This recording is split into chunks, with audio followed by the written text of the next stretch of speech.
बनावट शालार्थ आदेशांच्या आधारे शासनाची सुमारे 160 कोटी रुपयांची आर्थिक फसवणूक केल्याप्रकरणी दाखल गुन्ह्यात नाशिक गुन्हे शाखेनं आणखी एका प्रमुख आरोपीला अटक केली आहे। संजय भास्करराव गरुड, वय 67, राहणार के नगर, शेंदुर्णी, तालुका जामनेर, जिल्हा जळगाव या संस्था चालकाला नातेपुते, जिल्हा सोलापूर येथे एका फार्म हाऊसवरून ताब्यात घेण्यात आलं। या प्रकरणात नाशिक, जळगाव, धुळे आणि नंदुरबार जिल्ह्यातील 841 शिक्षक आणि शिक्षकेतर कर्मचाऱ्यांच्या नावानं बनावट शालार्थ आदेश तयार करून वेतन आणि थकबाकी उचलण्यात आल्याचा आरोप आहे।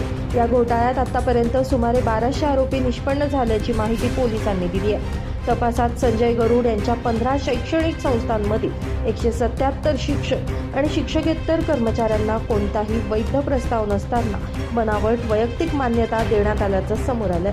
गोपनीय माहिती आणि तांत्रिक विश्लेषणाच्या आधारे आरोपी अटक टाळण्यासाठी नातेपुते येथील फार्म हाऊसवर लपल्याची माहिती मिळाल्यानंतर गुन्हे शाखा युनिट 1च्या पथकानं छापा टाकून त्याला ताब्यात घेतलं। यानंतर आरोपीला नाशिक रोड पोलिसांच्या स्वाधीन करण्यात आलं असून न्यायालयीन प्रक्रियेनंतर त्याला अटक करण्यात आली आहे। या प्रकरणाचा पुढील तपास सहाय्यक पोलीस आयुक्त गुन्हे शाखा संदीप मिटके यांच्या मार्गदर्शनाखाली नाशिक गुन्हे शाखेकडून सुरू आहे। ब्युरो रिपोर्ट, पंचनामा न्यूज, नाशिक।